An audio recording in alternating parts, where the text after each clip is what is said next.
Die byvoeglike naamwoord. Die byvoeglike naamwoord beskryf die selfstandige naamwoord.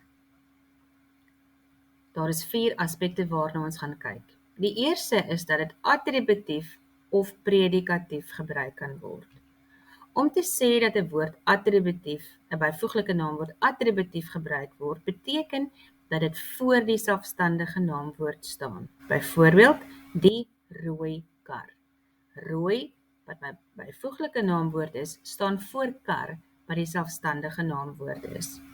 Daar word ook nie 'n koppelwerkwoord gebruik nie. Wanneer die byvoeglike naamwoord predikatief gebruik word, beteken dit dat dit na die selfstandige naamwoord staan en dat daar 'n koppelwerkwoord gebruik word. Byvoorbeeld, die kar is rooi. Kar is my selfstandige naamwoord. Is my koppelwerkwoord en rooi staan daarna. Dus, predikatief beteken net dat die byvoeglike naamwoord na die selfstandige naamwoord staan wat dit beskryf. Die tweede punt by die byvoeglike naamwoord waarna ons kyk, is dat dit letterlik of figuurlik gebruik kan word. Die sinonieme hiervoor is denotasie of konnotasie. Denotasie beteken dat dit letterlik gebruik word. Konnotasie is die konneksie wat ons met die woord het, die figuurlike betekenis daarvan. Dus, 'n voorbeeld kan wees, die blink spieël. Letterlik beteken dit dat die spieël blink en skoon is, né? Figuurlik kan ons sê, dis 'n blink plan. Die plan kan nie letterlik blink nie, maar dit is 'n goeie idee. Dis is dit 'n figuurlike gebruik van die woord blink. Die derde punt by byvoeglike naamwoorde om van kennis te neem, is dat daar trappe van vergelyking is.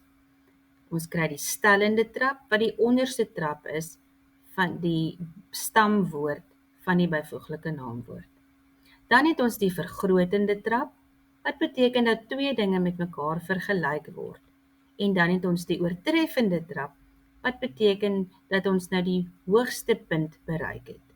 Byvoorbeeld, slim, slimmer as, of die slimste. Wanneer ons 'n meer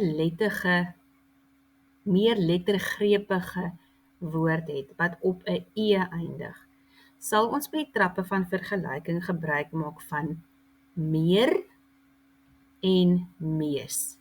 Byvoorbeeld, opgewonde. Opgewonde, ek is opgewonde, maar jy is meer opgewonde as ek.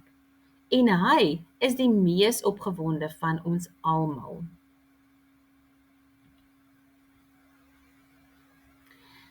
Intensiewe forme is die laaste punt om van kennis te neem by die byvoeglike naamwoord. Byvoeglike naamwoorde het meestal intensiewe forme wat gebruik kan word.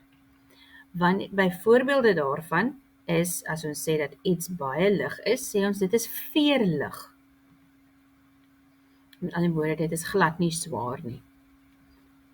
Wanneer iemand baie ryk is, sê ons hulle is skatryk. En as iets baie warm is, kan ons sê dat dit vuurwarm is. Wat belangrik is om kennis van te neem, hier by die intensiewe forme, is dat dit altyd as een woord geskryf word.